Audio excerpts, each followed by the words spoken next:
This is Bishop Michael Burbidge, and you are listening to the Walk Humbly podcast.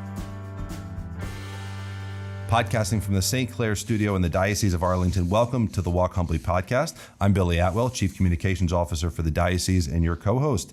If you have a question for Bishop Burbidge, send it to info@arlingtondiocese.org, and you can also send your message on social media. A quick plug, on Saturday, March 9th, the Diocesan Peace and Justice Commission is going to be holding a conference on entrepreneurship and the dignity of work. It's going to be held at Nativity Parish in Burke, and the Office of Catholic Schools will be facilitating their annual teacher job fair at St. Bernadette Parish in Springfield. Go to arlingtondiocese.org to check out both of those events, as well as a lot of other events that are coming up. I now welcome your host, Bishop Burbidge. Bishop, how are you? Billy, I'm doing well. I hope all of our listeners are having a fruitful and holy Lent as we continue this journey, walking with Jesus to Jerusalem, awaiting the glory that awaits us as we celebrate his victory at Easter. So, and also pray in a special way for all of our elect who are preparing for the sacraments of initiation. So they're very much in our thoughts and prayers as well. Absolutely. I just got some news last night, and it's been published by the Associated Press now, but I wanted to bring this up on the podcast kind of last second here, that the assisted suicide bill we've been talking about was basically tabled for this year, and so essentially it means it fails. It doesn't progress. It wasn't voted down, but it means it's not going to be progressing this year. This is great news. I just wanted to see if you had any response. It is great news. We know the danger of that bill and the destruction and that would be caused and how it so much would be against everything we believe as reflected in the gospel of life. And I thank our listeners, our parishioners who took the initiative to let their voices be heard. I think this is a sign. Our voices were heard because this bill was getting some momentum. It absolutely was. And people of goodwill, people who believe in the gospel of life that is sacred at every moment until natural death, spoke up. And this is good news. The battle's not over, as you mentioned, but for now, we can thank God for this victory. Absolutely. Before we get to main topics, I wanted to ask you about this. In a couple days, you're going to have the opportunity to be what's called a co-consecrator for the rite of ordination in the Archdiocese of Philadelphia for the 3 auxiliary bishops there. Pope Francis has named Father Keith, I think it's Chylinski, Father Christopher Cooke, and Father Ephraim Esmilla as new auxiliary bishops of Philadelphia. So you were an auxiliary in Philadelphia, so you've been through this process, but I was also wondering if you could talk a little bit about what a co-consecrator is. I've never heard of that really before. And when I was ordained auxiliary bishop in Philadelphia, I was the only one, and that's a lot. That's a little bit too much. That's a lot of pressure. A lot of pressure. So I'm paid as 3 of them. And but what first of all, when I heard the announcement of these 3 new auxiliary bishops in my home diocese, I just rejoice and thank God. The Lord gives us many signs that he's always going to take care of his church. He's going to provide shepherds after his own heart. And these are 3, all very, very good friends of mine, 3 wonderful, holy, good, faithful priests who are going to be tremendous bishops. And I was served as rector for Bishop-elect Chylinski. Bishop Esmilla and I have been friends for a long time. We bonded in a trip that we made together with the Archbishop to Manila.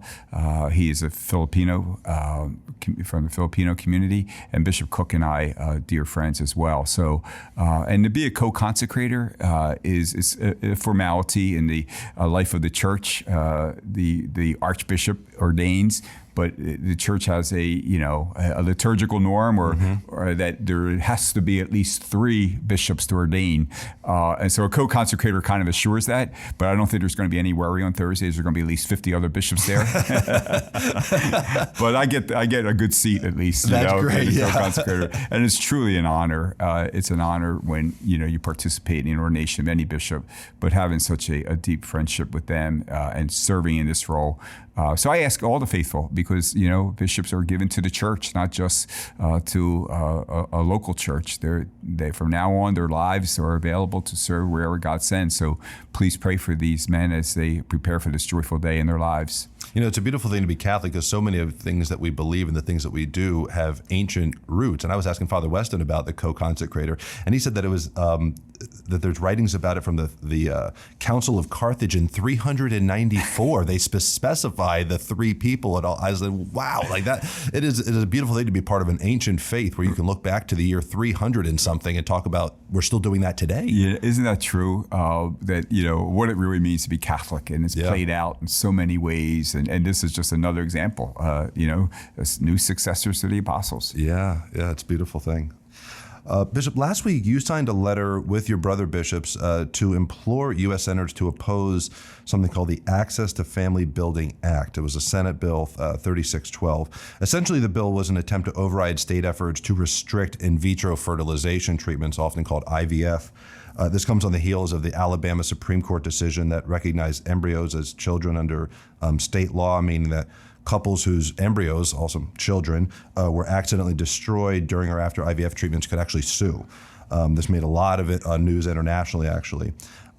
Share with us why you signed this letter, and for those who are not as familiar with the issue, why does the Church oppose IVF? It's for couples who have trouble conceiving, right. And so I think there's sometimes a difficulty feeling sad for their situation, but they know also what the Church is teaching us here. No, it's a very sensitive, it's very important, it's a very timely issue, and but just as we began the letter with my fellow bishops who co-signed the letter, I want to start by saying that I completely understand why a married couple who desires children would want to go to great lengths to bring that precious gift into their lives. And in fact, as a diocese, we pray. We devote a certain time each year praying specifically for such couples. And there are many types of fertility treatments that are perfectly moral and within the teachings of our Church. There are, however, and we try to make this clear in the letter, improper ways to go about seeking the good of children. Right. And one of those is IVF. The reason is simple. Life begins at conception, and conception is the moment a woman's egg is fertilized. So an embryo is a child in its earliest stage. And there are other concerns, such as the fact that the child is not created through the procreative act, the marital act, as we sometimes call it. A cold medical process is not how God designed a child to be brought into the world. But this bill goes even further than just violating the moral truth about embryos and God's design for conception. It also, Billy, poses serious concerns regarding religious freedom. And here's what I mean by that. It would be the first law ever passed to exempt itself from the Religious Freedom Restoration Act. It would prevent, for example, private organizations from limiting or interfering with a new so-called right to IVF and similar reproductive technologies. So, that would mean a Catholic hospital could be expected to provide IVF treatments. That's what we mean about going against the Religious Freedom Restoration Act. So basically, and I encourage everyone to read the letter, and there's will be an article in our upcoming Herald on this. Enshrining IVF as a legal right is not pro-life, and it's not pro-child, nor is it pro-religious freedom. Absolutely, yeah. If you want to take a look at the letter, go to arlingtondiocese.org. But also, the USCCB has their own sign-up. So we talked about the Virginia Catholic Conference, vacatholic.org, where you can get state alerts. But on a lot of these national issues, it's important to sign up if you go to usccb.org/take-action. You can be a part of their action alerts as well. And they send very timely alerts about things like this, where you can see the statements from the bishops and be able to contact your legislators. So Bishop, thank you for signing that letter. Thank you for putting your voice to this, because this is a difficult one, but the Church deals with difficult issues. And thank you for being on the front lines there. That's right, Billy. Bishop, you've spoken to several groups lately, including priests during a priest retreat, seminarians during a visit to St. Charles Borromeo Seminary, where you were on staff, and also the staff for our Chancery Day of Prayer just yesterday. So as we continue through this sacred season, it's also a bit of a solemn season. What are some of the messages that you've been sharing with these groups, these pastoral messages? Yeah, first of all, I visit our seminarians every year, and I just conducted, as you mentioned, a visit to our men who are at St. Charles Seminary. And again, leaving a visit like that, I want the faithful to rejoice in this news with me. I left, as I always do, energized, inspired, saying, yes, Lord, your promise is true. You're providing for your church. And I assure the faithful, if you could see the men right now in formation, not just from our diocese, because there's like other dioceses that send men to St. Charles Seminary and Mount St. Mary's. If you see these men, it's like we have every reason to be so hopeful for the church. These are really, they're not saints, none of us are, but they're trying hard to become saints. And I guess to answer your question, that's the message that I've been sharing with any opportunity I have, recently at the men's conference and the other groups you mentioned, is that's our call. Whatever our vocation in life is, through baptism. And Lent highlights that call. It's basically about the call to holiness, returning to the Lord with all our heart and taking seriously that path to sanctification. Our job is to get to heaven and to help others to get to heaven. And so Lent reminds us a powerful way that we do that, besides prayer, fasting, and almsgiving. We have to take up our cross. Jesus said that. We shouldn't be surprised crosses come our way. Take up your cross. Follow me. Many, many times, and rarely is it the cross we decide for ourselves. Rarely is it the cross we desire or expect. But in God's divine plan, it's the cross that's going to lead us to holiness and sanctification. And if it's united to His, there's no cross too heavy. If it's united to His, then glory awaits us. So basically, that's the message. That's a beautiful message. Thank you for sharing that. That's wonderful. Kind of in that same spirit, on March 1st, you had asked the faithful of the diocese to join you in abstaining from technology, a digital fast. We call it the Diocesan Day of Unplugging, to match with the World Day of Unplugging. I was curious, one, how did it go for you, and do you want us to do it again? Oh, yes. Can we do it every day? I tell you, it was nice having fewer emails because we made it clear it was only like essential, you know? Right. But it was... it's a reminder, I mean, there were a couple times during that day. I like, as our listeners know, I like sports. And I was reminded on the day of Unplugging how many times I go to my favorite sports apps to get an update or to check on something or whatever. And to be caught in your tracks, like, oh no, I'm not doing that today. You're breaking the rules, right? And then I'm like, okay, so now I have an opportunity to be quiet or to pray or to say a little prayer or something. And it is my hope that this day is a reminder to all of us of that need daily to create some space in silence for ourselves and not to allow the constant checking of social media and utilizing it in such a way that it begins to control us, because that can happen. But what really, I'd be anxious to see what you and your team have learned too about what feedback you got. But it was really, for me, it was wonderful to hear the excitement about people preparing for it, especially from our young people. Parents are saying, oh, my child keeps reminding me we're unplugging on Friday, you know? And a number of families I know, prayed instead of watching TV that night and things like that. But it's just that reminder, it's just a reminder of and all the saints write about this, right? We all know. Silence is just so important in our lives, because that's where there's not a void when we make room for silence, because God fills it. And hopefully that was a blessing that our people heard. What have you heard from the faithful? A bit. We got a lot of thanks for doing it even before it happened. I think people sometimes feel the need, like they need license to check out of technology. You feel responsible to respond to messages on social media or to text messages and to be checking emails constantly. I think people need permission sometimes, in a sense, to step back. So we got a lot of gratitude for that, but I definitely think people liked it this first time we've done it. I think we're going to get an even better response next time, because they heard other people doing it. That's and great. Thought, maybe I should have done that too.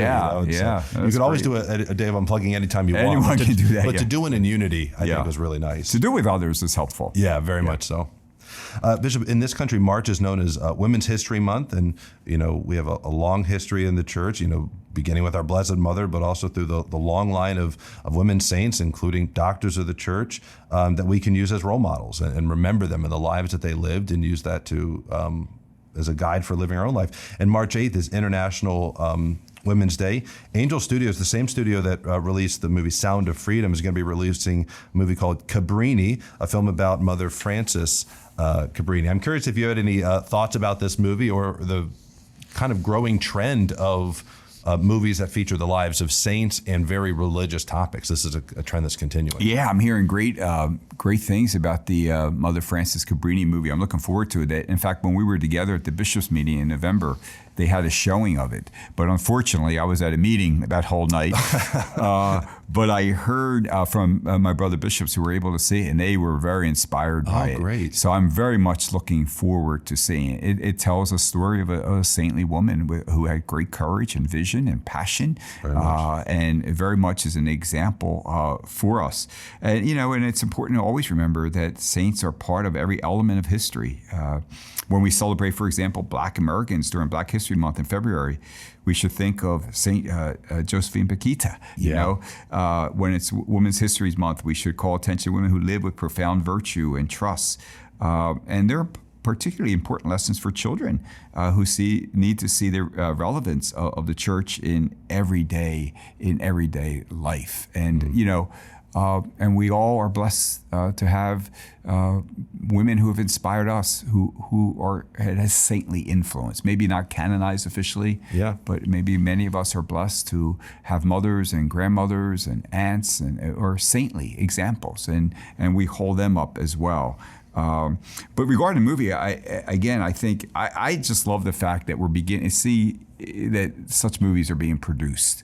That it's so hard sometimes for an entire family with children of various ages to watch a movie everyone can watch. Yeah. But you can watch movies about the lives of the saints, and so seeing this and other movies that are getting really good reviews and are popular is to me a sign. I hope Hollywood listen that we're looking for some good movies out there. Well, it shows there's a market. Yeah. And we're in a market-driven culture, and so like the Passion of the Christ kind of kicked off the proof of concept, so to speak, that major productions of a religious theme are desired. There is a market for this, and I love seeing more and more movies come down the line that are talk about Christian marriage or talk about the saints or whatever it might be. You're right. As a dad, I can tell you, it is very hard to find media that we can all watch. Either we're watching cartoons or something they shouldn't watch. Right, it's like there's nothing in between, but these do offer something in between. And like even the popularity of The Chosen, Exactly. Why is that taking off? Because it's something a family can sit about together and watch, and then even talk about it afterwards. And even in the secular world, it was funny. I was away for a few days on an annual trip with some priest friends, a long tradition we have. And one of the things we like doing during the week is to go to go to movies. I don't get a chance to do that during the year. Right. And it was almost impossible to find, 3 good movies to go to. Yeah. And we went to a couple, and the theater's empty, no one's there. It just wasn't good. But then we went to see one day The Boys in the Boat. Movie. And the book's even better. And it's a story of pride in our nation, perseverance at the Olympics, and people rowing together, working together, making each other better. All the themes that we need to inspire us. The theater was packed, and I'm thinking, why won't producers say, this is what we want, Yeah, that's a good question. And it used to be a great thing to be able to do, and sadly, Hollywood is just going, off tracks. But parents, God bless you. I know you have to be so vigilant and watching, being careful what your children are seeing, what movies they're going to, what TV shows they're watching, what music they're listening to. It's a very, in this day and age, very vigilant. But thank God we have Mother Frances Cabrini movie coming out. I think it's a growing trend. You see someone wins an Oscar for a movie, and you're like, I didn't even know that movie existed. I've never heard of this before. So I think Hollywood's going to have to adjust if they want to survive. Well, when I was driving to Philly to visit the seminarians last week, there are billboards all over the place and about Mother Frances Cabrini. I'm like, wow, that in itself is evangelizing. You're right. You're absolutely right. Listen, if you are listening to this podcast, you are benefiting from the generosity of those who have given to the Bishop's Lenten Appeal. So we're in the Lenten season. Obviously, you're hearing about the BLA, and we want to first say thank you to those who have given to the BLA in the past. You have made the most fundamental and critical ministries of this diocese possible. And to those giving this year, we renew our thanks and say thank you. We've got a great year ahead where those funds will be put to extraordinarily good use, serving the church's corporal works of mercy and spiritual works of mercy as well. And Billy, allow me to add my thanks to the generosity of the faithful in this diocese. It is inspiring, and I know why they're generous. They love the Lord, they love the church, and they love the opportunity to help other people. And so I'm extremely, extremely grateful to the faithful that allow us to carry out these ministries, and especially to our pastors who take such a great leadership role in inviting people to participate in this work of the church. You're absolutely right. If you haven't yet, sign up for our e-newsletter at arlingtondiocese.org. You can follow Bishop Burbidge on X, which is formerly known as Twitter, at Bishop Burbidge, where every day he provides a short gospel reflection for that day. We also post a lot of clips from Bishop Burbidge, from homilies and statements and messages that he's delivering around the diocese and beyond on his Instagram account, Bishop Michael Burbidge. You can follow the diocese on Facebook, Instagram, and Twitter as well. And Bishop, we have a couple questions from the social media verse here. So the first one says, how do you manage to run a diocese as large as this without any auxiliary bishops? This is going back to the auxiliary bishop question. Yeah, right. It's a great question. And auxiliary bishops are assigned to a diocese, usually based on the size of the diocese. And I guess we could we keep growing, so I might be able to make a case for that one of these days. But recently in the Office of Readings for priests that we do every day, the Book of Exodus is what we're reading these days. And there's I think it was last week, where the great story about God even telling Moses, you can't do it all. You can't do it all. You have to appoint delegates to help you. To hold your hands up. You're not going to be able to hold your hands up this long doing this work by yourself. And so that's God's advice. And so you're right. This is a large diocese and vibrant diocese, and parishes and schools and communities and finances and buildings, a lot. And I don't, of course, have expertise in all those areas, but I am truly blessed to have great people who help me, who support me, who share their wisdom, their expertise, who help to hold up my hands and keep me standing, and I can rely on. And I'm very blessed, to have that kind of support. Without it, you could never. No bishop could run a diocese without their great support. And as I often say, almost 95% of these delegates are lay people who are giving their service, their talents, expertise in service to the church. They could be making more money elsewhere, all those kind of things, but they are giving it to the service of the church. And that's what we mean with the laity taking these leadership roles in your own office here, in a communications office, to have such a great team helping me to get the word out. And it goes through every office in the chancery. So I'm very grateful to all. And of course, ultimately, the answer to the question is only by the grace of God. Right. Exactly. And last question is how to be a Mary in a Martha's world. Our team particularly like this one. Yeah, me too, because it's a great lesson. It's one of my favorite gospel passages, Martha and Mary. And it's a story of being and doing, right? Yeah. It's being and doing. And, I don't think, we should never stop trying to improve in that area of getting that right balance between being and doing. I don't think we'll get it to perfection until we're in heaven, because it's hard. It's hard to get that balance. I understand that. We have so many responsibilities, so many tasks, my own life included. I strive for that balance. Don't get it right every day. But Martha and Mary's that great lesson where, Jesus said to Mary, by being with me, sitting at my feet, you have chosen the better part. You've chosen the better part. But he didn't tell Martha to stop the doing, right? So it's important to remember that. He didn't say, stop, Martha, stop, there's a meal to be prepared, there's hospitality. He said, don't stop doing. He didn't say stop doing that. So in our own lives, Jesus is not telling us to stop doing. We have to do the tasks and the duties and the obligations that are entrusted to us as bishop or priest or husband or father, mother, wife, we teach, whatever. We have to do our job. But you find the strength for doing the job only when you spend that time being at the feet of Jesus. And again, as we were talking about earlier, which a rhythm to your day that begins with prayer and ends with prayer, at least that. But at least a moment as well of silence at some part of the day. That being, it will provide the strength for the doing. So it's not either or. We're called to be both a Martha and a Mary. What a perfect way to end a Lenten podcast. What are we going to do now? Exactly right.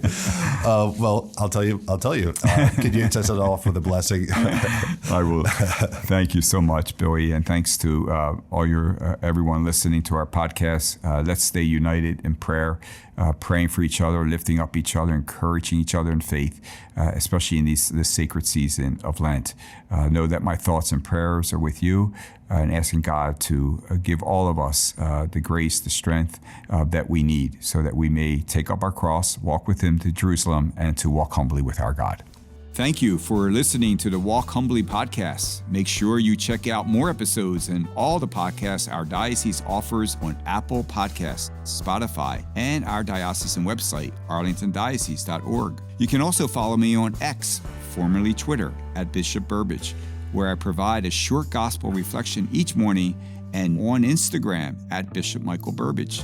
Stay up to date with news, event information, and inspirational content by subscribing to our e-newsletter at arlingtondiocese.org.